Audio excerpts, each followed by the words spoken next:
Tenemos aquí un ejercicio de conceptos. Nos dicen completar las frases siguientes con los conceptos que correspondan. Bueno, en el apartado A dice, dentro de un análisis del entorno competitivo, modelo de las 5 fuerzas competitivas, vete a saber, representan la posibilidad de que nuevas empresas entren al mercado con la capacidad de apoderarse de una parte del mercado.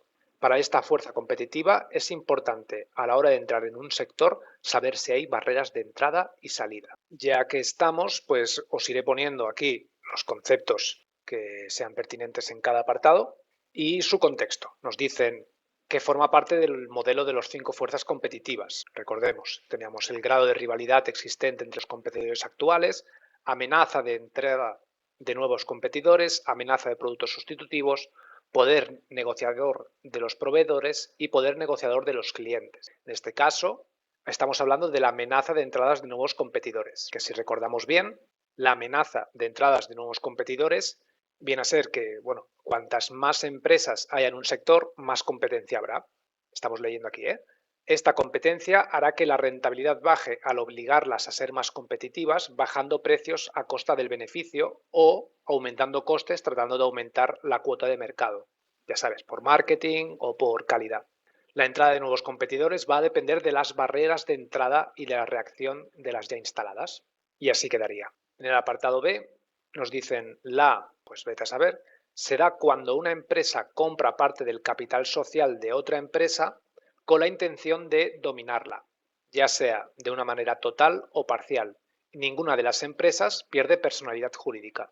En este caso estamos hablando de una acción que hace una empresa para controlar a otra empresa. Bueno, pues la única manera en la que una empresa puede controlar a otra es comprando participaciones o acciones de otra empresa. A esto se le llama simplemente la participación en sociedades, es lo que tendríamos que poner. Aquí me he extendido un poquito porque ya entran otros conceptos que nos preguntan luego. Pues ya los leemos y luego simplemente volvemos a este texto. La participación en sociedades, recordemos, es un medio para hacer crecer a la empresa externa. Este, digamos, es el contexto en el temario de la asignatura. Consiste en la adquisición, participación, control o asociación por parte de una empresa de otra empresa ya existente. Por poner algo en contexto, hay varias razones que se pueden imaginar para tomar esta estrategia. Es una forma rápida para entrar en un mercado deseado, evitando las barreras de entradas como patentes, inexperiencia, falta de proveedores, etc. También se puede buscar complementariedades entre las empresas, buscando así que el resultado sea mayor que la suma de las partes individuales, lo que se conoce como sinergia. Si recordamos bien, las dos cuestiones o los dos miramientos que tiene que tener una empresa a la hora de crecer, cuando quiere crecer, es qué dirección seguir en el crecimiento y qué medios utilizar para lograrlo. En tanto en cuanto a la dirección a seguir, sería o bien expansión o bien diversificación, siendo expansión una penetración en el mercado, desarrollo de producto o desarrollo del mercado, y diversificación sería, pues puede ser vertical u horizontal, heterogénea o no relacionada.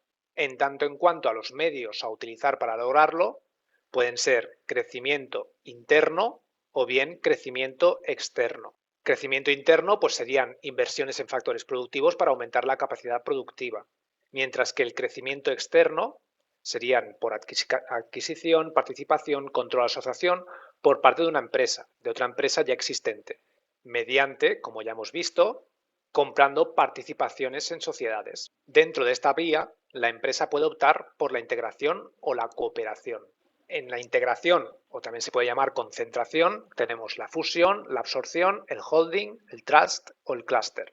Fusión, pues serían dos sociedades que se unen en una nueva juntando sus patrimonios. Por ejemplo, aquí os he puesto la 3 Media. No sé si acordáis, la Sexta y Antena 3 se unieron formando una fusión que se llamó A3 Media. Luego puede ser la absorción. Una empresa compra el patrimonio de otra que pierde su personalidad jurídica y lo integra en el suyo. Tenemos luego el holding, que os lo tengo aquí seleccionado, esto también porque entra en otros apartados del ejercicio. El holding empresarial se crea cuando una empresa compra más del 50% de las acciones o participaciones de otras para controlarlas. Luego tenemos el trust, que es lo mismo que la integración vertical, solo que en lugar de crear las empresas para controlar todo el proceso productivo, las compra. Si ponemos, por ejemplo, pues imagínate IKEA, que en lugar de montar un aserradero para proporcionarse él mismo la madera que necesita para sus muebles, pues directamente coge y compra un aserradero que esté por ahí. Es como si una empresa comprara sus propios proveedores. Y luego tenemos el clúster, que es una concentración de empresas en una zona geográfica determinada y relacionadas con una materia en concreta y con retos estratégicos similares, lo que conforma un conglomerado de empresas que proporcionan ventajas competitivas. Finalmente, pues, estos son los medios a utilizar para crecer de manera externa, crecimiento externo, en tanto en cuanto a la integración o concentración, pero luego también podemos ver la cooperación, que son relaciones especiales entre empresas independientes a través de acuerdos. Puede ser financiera, comercial, tecnológica o productiva. Por ejemplo, pues tendríamos la franquicia, el joint venture o el UTE. Así pues, quedaría la participación en sociedades se da cuando una empresa compra parte del capital social, etc.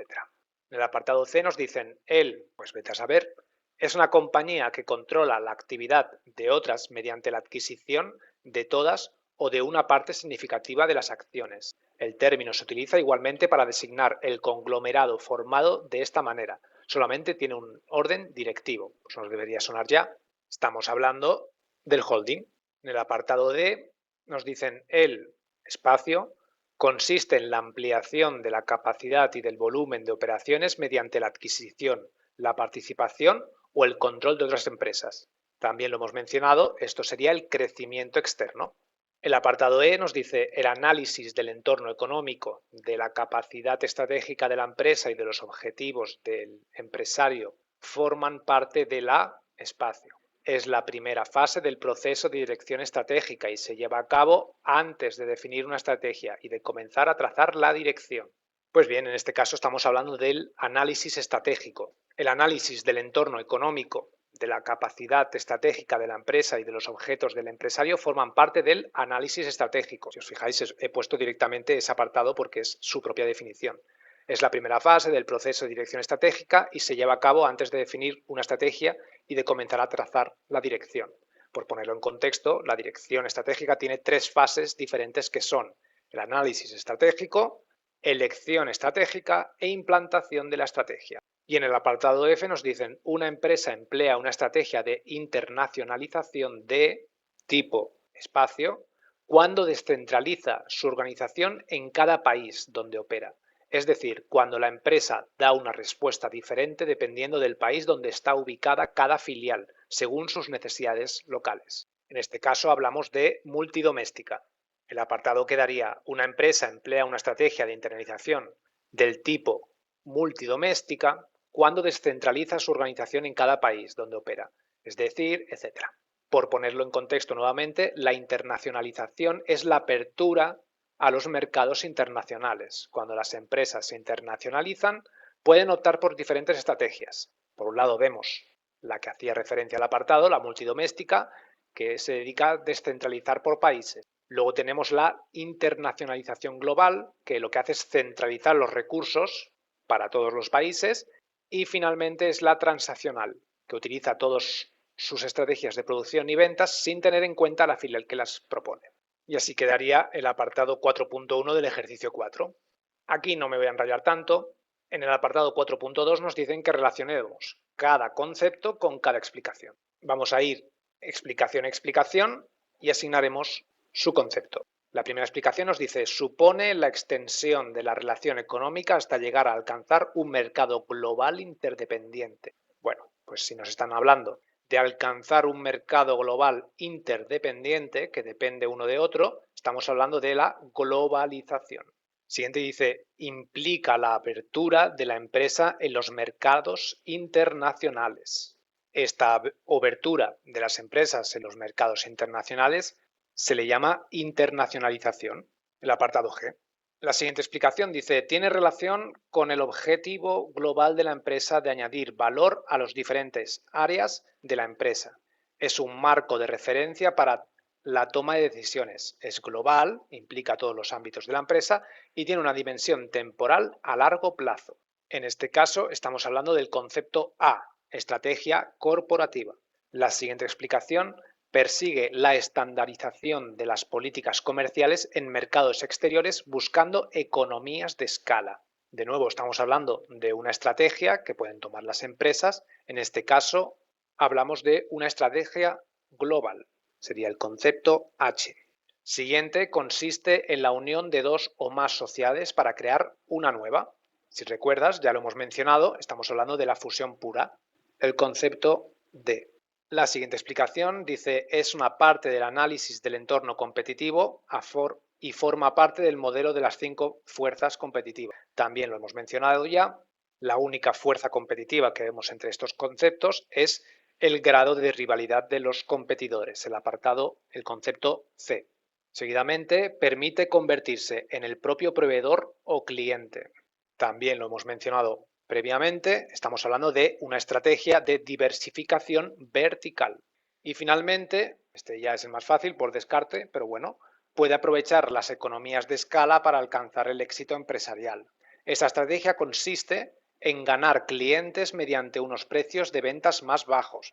Para tener éxito, la empresa tiene que ser capaz de operar con un coste de producción menor que el de sus rivales. Obviamente, ya he mencionado que es una estrategia, y tiene algo que ver con los costes, estamos hablando del concepto B, que es estrategia de liderazgo de costes. Y finalmente, en el apartado 4.3 nos piden que expliquemos la deslocalización y el clúster. El clúster ya lo hemos visto aquí, que es una concentración de empresas en una zona geográfica determinada y relacionadas con una materia en concreto y con retos estratégicos similares, lo que conforma un conglomerado de empresas que proporciona ventajas competitivas. Pues cogemos esto y lo ponemos ahí.